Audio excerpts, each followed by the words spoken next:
Subscribe to Story Lab for more stories. Now let's begin this one.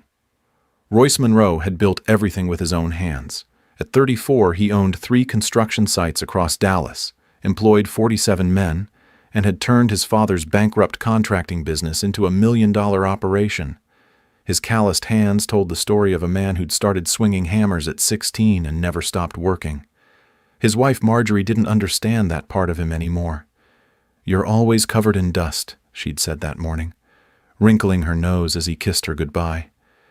"Maybe you should hire someone else to do the actual labor." Royce had laughed it off. They'd been married 6 years. High school sweethearts who'd promised forever. She'd been beautiful then, full of dreams about their future. Now she spent his money on designer clothes and complained he worked too much. He pulled his truck into the driveway at 4 p.m., 3 hours earlier than usual. The Henderson project had finished ahead of schedule, and he'd decided to surprise Marjorie with dinner reservations at that Italian place she loved. The garage door groaned open. That's when Royce saw the silver Mustang he'd never seen before, parked where his work truck usually sat. His gut twisted. He killed the engine and sat there, hands gripping the steering wheel. Music thumped from inside the house, loud enough that they wouldn't have heard the garage door. His mind raced through explanations: a friend visiting, a repair person, something innocent. But Royce Monroe hadn't built a successful business by ignoring warning signs. He stepped out of his truck quietly, moving toward the door that connected the garage to the kitchen. Through the small window he could see into the living room. His wife Marjorie stood there in a silk robe, the expensive one he'd bought her for their anniversary, laughing as a muscular Asian man in designer jeans pulled her close. The man's hands roamed places only a husband should. Royce's vision went red. He burst through the door. "What the hell is this?" Marjorie jumped back, her face cycling through shock, fear, then something worse: irritation. "Royce? You're not supposed to be home." Clearly. His eyes locked on the other man, who hadn't even bothered to look embarrassed. If anything, the bastard was smirking. "Who are you?" "Dante Pham."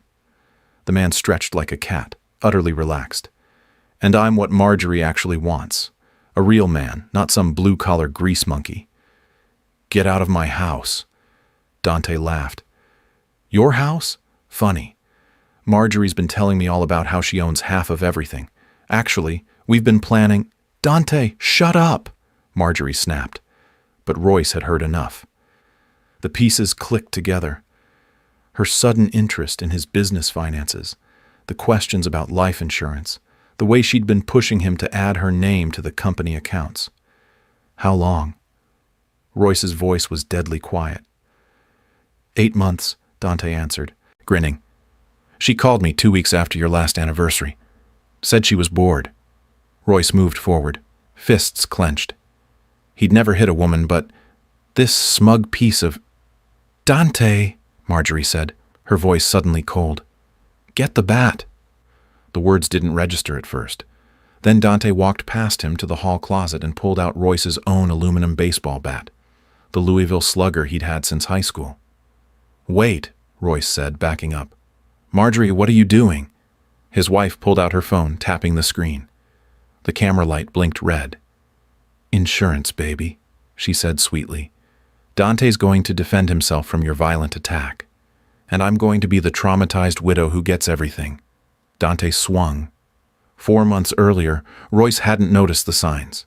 He'd been too busy with the Riverside project, a $12 million development that would set up his company for the next decade. 70-hour weeks, sleeping at the site office some nights, coming home exhausted to find Marjorie already asleep. Or so he'd thought. The truth had been different. Marjorie had met Dante Pham at an upscale gym in North Dallas, the kind where membership cost more than most people's car payments. Dante was a personal trainer who specialized in wealthy, bored housewives. He drove a leased Mustang, wore expensive cologne, and had a practiced smile that promised excitement. She'd fallen fast. "Your husband doesn't appreciate you," Dante had whispered after their 3rd session, his hands lingering on her waist. "A woman like you deserves someone who makes time." Marjorie had eaten it up. The attention, the flattery, The way Dante made her feel young again. Within weeks, they were meeting at hotels. Within months, they were planning something darker. "He's got a $2 million life insurance policy," Marjorie had told Dante one night, lying in rumpled sheets. "And the business is worth at least $3 million. If something happened to him..." "That's a lot of money," Dante had replied, his eyes gleaming. What kind of something? They'd researched carefully. Accidents were investigated too thoroughly. Disappearances left too many questions. But a home invasion gone wrong, or a fight where he attacked them first. The plan had been simple. Provoke Royce, get him on camera attacking Dante, then claim self-defense when Dante killed him. Marjorie would play the grieving widow. Dante would be the brave boyfriend who tried to protect her. They'd get away with everything. What they hadn't planned for was Royce's cousin. Octavio Lester had left Dallas 12 years ago under a cloud of blood and federal investigations. The Lester family had run organized crime in North Texas for 3 generations. Loan sharking, protection rackets, smuggling. Octavio had been the youngest boss in family history, taking over at 28 when his father died. Then the FBI came knocking. Octavio had made a deal. Testimony against the Russian mob in exchange for immunity. He disappeared into witness protection, and the Lester empire crumbled. Most of the family considered him a traitor, but not Royce. Royce's mother had been Octavio's aunt. When Royce's parents died in a car crash, 14-year-old Octavio had made sure his younger cousin was taken care of, money for school, a job at a construction site, protection from the streets. They'd been like brothers. Then Octavio vanished into the system. But Royce never forgot. And Octavio never stopped checking in, using burner phones and coded messages. Once a year, a text. "Still breathing, Primo. You?" The last message had come 2 weeks ago. Royce had saved the number. Now, bleeding on his garage floor, he reached for his phone with broken fingers. The first swing had caught Royce across the shoulders. The second shattered his left arm. By the 5th, he'd stopped counting. Dante swung like a man possessed, and Marjorie filmed it all, laughing, actually laughing, as her husband's blood splattered across the garage walls. They dragged him from the living room, not wanting to ruin the expensive carpet. "That's enough for the camera," Marjorie finally said. "Make it look real, but don't kill him yet. We need him conscious for the final part." Dante paused, breathing hard. "Final part?" "He attacks you with a weapon," Marjorie explained patiently. "You struggle. The gun goes off. Tragic accident." "I like it," Dante grinned. "Smart and beautiful." They left Royce crumpled against his truck, assuming he was too broken to move. Marjorie wanted to change clothes, wash the blood spatter off. They had time. Dante would finish it in 20 minutes. Royce heard them walk back inside, heard the shower start. He'd taken 23 hits, 3 ribs broken, left arm fractured in 2 places, possible skull fracture. His vision swam and every breath felt like knives. But Royce Monroe was his father's son. The old man had taught him, pain is temporary, quit is forever. He dragged himself inch by inch across the concrete, leaving a blood trail. His phone had fallen from his pocket during the beating, skittering under the workbench. He could see it, just barely, in the dim light. 5 feet felt like 5 miles. His broken fingers couldn't grip properly. He had to use his palm, sliding the phone toward him. The screen was cracked but still worked. Royce scrolled through his contacts with his thumb, vision blurring. There, the number from 2 weeks ago. He pressed call. It rang once, twice, 3 times. "Primo?" Octavio's voice, cautious. "That you?" "Cousin," Royce whispered, tasting blood. "Make them vanish." "Where are you? What happened?" "Home, wife, boyfriend, baseball bat, 23 times. They're going to kill me." The line went silent for 3 seconds. When Octavio spoke again, his voice was ice. "You still breathing?" "Barely." "Stay breathing. I'm 40 minutes out. You hear me, Royce? Stay alive for 40 minutes. They're coming back soon. Going to shoot me. Then hide. Fight. Do whatever you have to do. I'm coming, and I'm bringing Mike. We clear?" "Clear," Royce whispered. "And Primo? Don't call the cops. Don't call anyone else. This is family business now." The line went dead. Royce heard footsteps above. They were coming back downstairs. He had maybe 2 minutes. He looked around the garage with new eyes. Tools, weapons, choices. The nail gun sat on the workbench, fully loaded. Royce Monroe had 40 minutes to survive. And then his cousin, a man who'd once made a Russian brigadier disappear so completely that the FBI never found a single tooth, would show Marjorie and Dante what real hell looked like. He just had to stay alive long enough to watch. Royce dragged himself behind the truck, nail gun clutched in his good hand.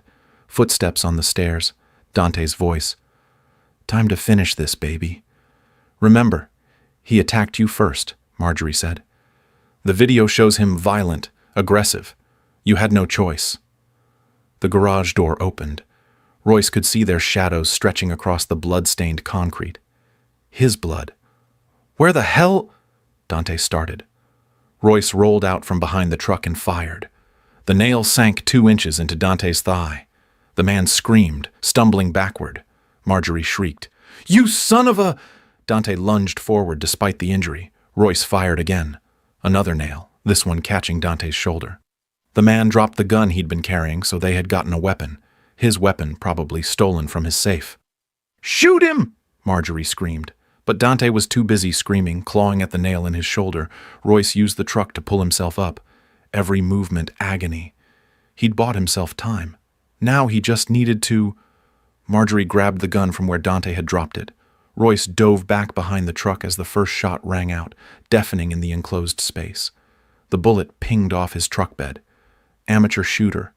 She was panicking, not aiming. "Dante, get up!" Marjorie fired twice more, wild shots. Royce counted. How many rounds? His .38 held 6. She'd fired 3. 3 left, assuming it was fully loaded. He's behind the truck. Royce heard them moving, trying to flank him. He looked around desperately. The garage had one exit, the door to the kitchen. If he could make it there, get inside the house, he might have a chance. But Dante was already moving that direction, limping but determined. Royce was trapped. Then he heard it, the most beautiful sound in the world. Tires on gravel, a car door slamming. Octavio had made it in 35 minutes. "Police!" Marjorie's eyes went wide. "Dante, we have to—" The garage door exploded inward. Octavio Lester wasn't a large man. 5'10", lean build. But he moved like violence personified. Behind him came Mike Chavez, 6'4", and built like a professional linebacker. Marjorie swung the gun toward them. Octavio closed the distance before she could fire, his hand clamping on her wrist, twisting. The gun clattered to the floor. Mike had Dante in a headlock 3 seconds later, the larger man's struggles useless. Royce. Octavio's eyes found his cousin. "Jesus Christ." "I stayed alive," Royce managed. "That you did, Primo." Octavio's expression was unreadable as he looked at Marjorie, then Dante. "Mike, secure them. Use the zip ties." Within minutes, both were bound, sitting on the garage floor. Marjorie was crying now, mascara running. Dante looked furious and terrified in equal measure. Octavio knelt beside Royce, examining his injuries with practiced eyes. "You need a hospital." "No hospitals, not yet." "Royce, you said this is family business." Royce met his cousin's eyes.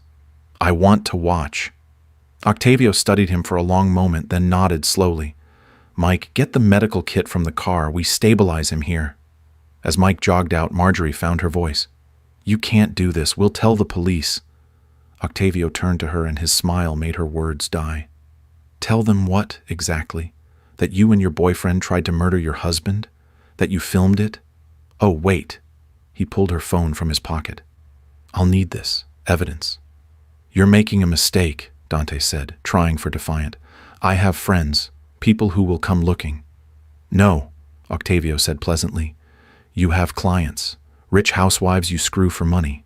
Trust me, I did my research on the drive over, made some calls. You're a nobody, Dante, a parasite." "And parasites?" He crouched down to eye level. "They're easy to exterminate."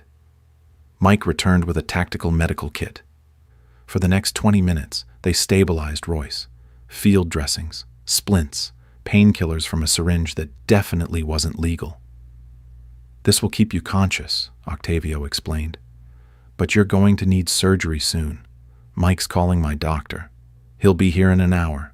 Discreet, no questions." Royce nodded, already feeling the drugs taking effect. The pain dulled to a manageable roar. "Now then," Octavio stood, looking at his prisoners. "Let's talk about what happens next." They moved Marjorie and Dante to the basement. Royce's house had been built in the 70s, with a sprawling lower level that he'd converted into a workshop. Concrete walls, soundproofing he'd installed himself. Only one small window, now covered. Perfect. Mike set up a chair for Royce. He couldn't stand for long, not yet. Octavio had changed into dark clothes, methodical and calm. He'd done this before, Royce realized. Many times. "Please," Marjorie whispered. "Please, we're sorry. We'll leave. You'll never see us again." "You tried to kill my cousin," Octavio said conversationally. 23 times with a baseball bat. Filmed it laughing. We're going to shoot him and claim self-defense. He pulled up a chair, sitting backward on it. "I need you to understand something. You're not leaving. Ever. But what happens between now and when you stop breathing? That's up to you." Dante spat at him. "Fuck you." Mike's fist crashed into Dante's face, breaking his nose. Blood poured. "Mike doesn't like rudeness," Octavio explained. "Now, here's how this works. I'm going to ask questions. You're going to answer. Lie to me and things get worse. Refuse to answer, things get worse. Understand?" Neither responded. "Let's start simple. Marjorie, whose idea was it to kill Royce?" She remained silent, tears streaming. Octavio sighed. "Mike, her left pinky finger." "No," Marjorie screamed. "It was Dante. It was all Dante's idea." "Bitch," Dante snarled. "Interesting." Octavio made a note on his phone. "And the life insurance, when did you access that information?" 3 months ago," Marjorie sobbed. "I found the policy in his office. Dante said we could make it work, make it look like an accident." The interrogation continued for an hour. Octavio extracted every detail. The planning, the affair, the gym where they'd met. He recorded everything on his phone, building a picture. Finally, he stood. "Thank you both. Very helpful." "What are you going to do to us?" Dante's voice cracked. Octavio smiled. "Royce, what do you want me to do?" All eyes turned to Royce. He sat there, broken and bandaged, looking at the woman he'd loved for 12 years. The woman who'd laughed while someone beat him to death. "Make it hurt," Royce said quietly. "Make it last. And when they're begging for death," he leaned forward. "Make them beg longer." Marjorie went pale. "Royce, please. You get nothing from me. No mercy, no forgiveness." His voice was stone. "Octavio, do what you do best." His cousin nodded. "Mike, take Royce upstairs. Doctor should be here soon." As Mike helped Royce to his feet, Dante started screaming. "You can't do this. People will look for us. The police." "We'll find evidence that you two ran off together," Octavio interrupted. "Credit card charges in Mexico City, hotel reservations, ATM withdrawals. I'm very good at building trails, Dante.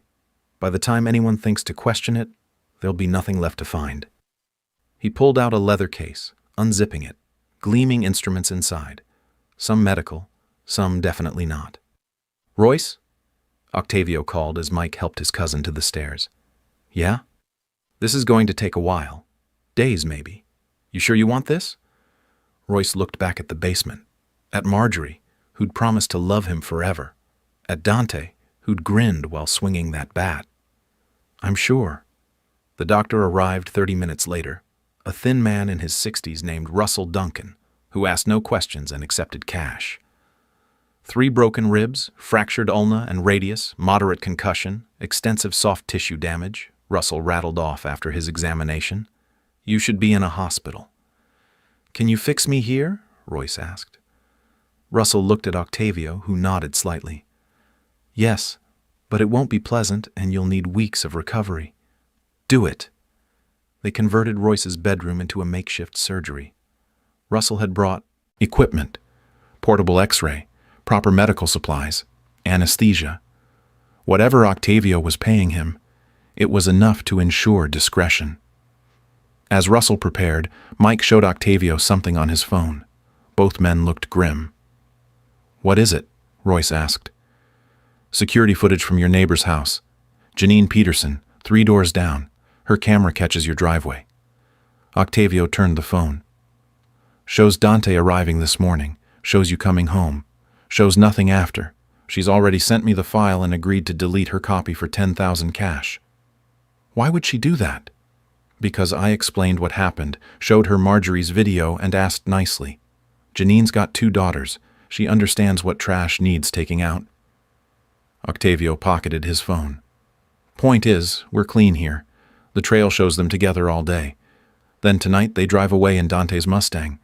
Mike's going to drive it to a chop shop in Oklahoma. It'll be parts by morning."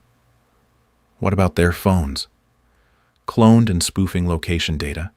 They're currently having a wonderful time in Cabo, according to their GPS." Octavio smiled. "Trust me, Primo. I've been doing this since you were in high school." Russell approached with a syringe. "Time to sleep, Mr. Monroe." "How long will I be out?" 4 hours. Maybe 5. Royce looked at Octavio. "Don't kill them while I'm under. I want to be awake for that part." "Wasn't planning to. They've got a long way to go before they earn death." The anesthesia pulled Royce under. His last thought a dark satisfaction. When he woke, it was 3 a.m. His arm was in a proper cast, ribs wrapped, stitches in his scalp. The pain was manageable. Russell had left strong medication. Octavio sat in a chair by the window, cleaning blood from his hands. "How'd surgery go?" he asked. "Russell says you'll heal fine. 3 months for the arm, 6 weeks for the ribs. You'll need physical therapy." Royce nodded. "And downstairs?" "Progressing. Marjorie told us about a secret bank account. Turns out she's been skimming from your business accounts for 6 months. Small amounts, nothing you'd notice. Built up $40,000. Dante confirmed it. They were planning to use it as starting capital after you were dead." "How'd you get them to talk?" Octavio's expression was flat. "You don't want details." "Maybe I do." His cousin studied him. "You've changed, Royce. The man I knew before would have called the police, done things the right way. That man died on the garage floor 23 times. "Fair enough." Octavio leaned back. "Dante's missing 3 fingernails. Marjorie's got electrical burns on her feet. Nothing permanent yet, but painful. They're both singing like canaries now. Turns out this wasn't Dante's first time. He's run this scam before. 2 other married women in Austin, 1 in Houston. Never got caught because he'd stopped before it went too far. But Marjorie, she wanted you dead. Why?" "The usual reasons. Money, freedom, excitement. She said..." Octavio hesitated. "Say it." "She said you bored her, that marrying you was a mistake, that she deserved better than a construction worker covered in dirt." Royce absorbed that, felt nothing. Whatever love had existed was gone, beaten out of him with each swing of that bat. "What's the plan?" he asked. "Tomorrow we make a video. Confessions, details, everything. Then we give them a choice." "What kind of choice?" Octavio's smile was terrible. "You'll see." By noon the next day, Royce could walk with help. Russell had left more medication and instructions, promising to return in 3 days. Mike had disposed of Dante's car and returned with 3 burner phones and a camera setup. In the basement, Marjorie and Dante looked worse. Exhausted, terrified, bleeding from various small wounds. Not life-threatening. Octavio was too skilled for that. But demoralizing. "Good morning," Octavio said pleasantly. "Today we're going to make a movie." He set up the camera, positioning it to capture both prisoners clearly. Professional lighting. Good audio. Mike handed him a script he'd typed up. "You're going to read this," Octavio explained. "Full confession. Every detail. The affair, the planning, the attack, all of it. And you're going to do it convincingly or Mike starts breaking bones. Understand?" They understood. The first take, Marjorie stumbled over the words. Octavio had Mike break her left index finger. The second take was better. By the third take, Both Marjorie and Dante delivered their confessions perfectly. Tears, remorse, admission of guilt. Beautiful, Octavio said, reviewing the footage. Now comes the choice I mentioned. He pulled up 2 chairs, sitting between his prisoners. Option 1. I call the police right now. Show them this confession video. Show them the footage Marjorie took of the attack. You both go to prison for attempted murder. Texas still has the death penalty, you know. You'd probably get life without parole, but hey, you'd be alive. Dante looked hopeful. Marjorie's eyes widened. Option 2, Octavio continued. You play a game where, if you win, you go free. If you lose, he shrugged. Well, you don't. What kind of game? Dante asked suspiciously. Octavio stood, walking to a metal table Mike had brought down. On it sat 2 syringes, both filled with clear liquid. One of these contains saline, harmless. The other contains potassium chloride, causes cardiac arrest in about 90 seconds. You each pick one. Inject yourselves. 50-50 chance of survival. That's insane, Marjorie whispered. Is it? Octavio turned to her. You were going to shoot Royce, pull a trigger, end his life. This is the same thing, except you're gambling with your own lives now. Seems fair to me. And if we refuse? Dante asked. Then I choose option 3, which involves that toolbox over there and a lot more screaming. Trust me, you want to pick option 1 or 2. Royce watched from the stairs, Mike supporting. Him. He felt nothing. No satisfaction, no anger, just empty coldness. I'll take the game, Dante said suddenly. But Marjorie goes first. Dante! Marjorie's eyes were wild. You can't... Shut up. We're both dead anyway if we pick prison. At least this way one of us might live. He looked at Octavio. She picks first. I want to see if it's real. Marjorie started sobbing. Please, no. I'll take prison. I'll confess everything. Please. Too late, Octavio said. Dante made the choice for both of you. Pick up a syringe, Marjorie. Her hand shook violently as she reached for the table. The syringes looked identical. She picked one, holding it like a snake. In the neck, Octavio instructed. Quick and clean. I can't... Mike stepped forward. Marjorie flinched, then pressed the syringe to her neck, closed her eyes, pushed the plunger. The liquid entered her bloodstream. Everyone waited. 30 seconds. Marjorie was hyperventilating, waiting for death. 60 seconds. Still breathing. 90 seconds. Nothing happened. Congratulations, Octavio said. Celine, you live. Marjorie collapsed, sobbing with relief. Dante stared at the remaining syringe, his face gray. That means this one kills, Octavio confirmed. Your turn. No, I'm not. This is murder. Is it? Octavio tilted his head. You chose the game. Pick up the syringe, Dante. Fuck you! Mike moved fast, grabbing Dante's arm and forcing it toward the table. Dante fought, but Mike was stronger. His fingers closed around the syringe. Stop! Dante screamed. I'll tell you everything. I'll give you anything. Please. You already told us everything, Octavio said calmly. And you have nothing we want, except to watch you pay. Royce spoke for the first time, his voice carrying down the stairs. You smiled when you hit me. The 23rd time you were laughing. Dante's eyes found him. I'm sorry. I'm so sorry. She made me do it. Liar, Royce said flatly. You enjoyed it. Mike pressed Dante's hand toward his neck. The man thrashed, screaming, but it was useless. The needle pierced his skin. The plunger went down. Then Mike let go, stepping back. Dante fell to his knees, hands clutching his neck. No. 30 seconds. His breathing became labored. 60 seconds. He started convulsing. 90 seconds. Dante Femme collapsed, foam bubbling from his mouth, eyes rolling back. 2 minutes later, he was dead. Marjorie screamed and screamed. You lied, Marjorie sobbed. You said one was safe. I lied, Octavio agreed. Both syringes had potassium chloride, but you believed so hard that you'd survive that your mind made it real. Placebo effect, psychology. You're a monster. No, Marjorie. I'm a mirror. I show people what they really are. He pulled out a phone. Now, let's talk about what happens to you. Over the next 6 hours, Octavio laid out Marjorie's future in exacting detail. First, the money. Every account she'd hidden, every asset in her name, transferred to Royce. She'd sign the documents willingly. Mike was very persuasive. Second, the evidence.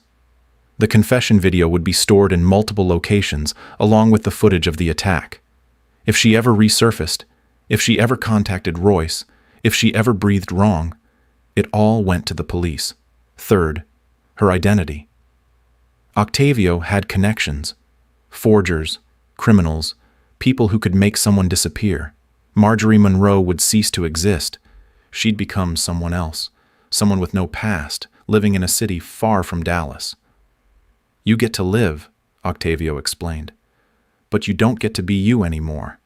New name, new life, new everything, and you'll spend every day knowing that one mistake, one slip, and you'll end up in prison. Or worse, back in my basement. Where will I go? She whispered.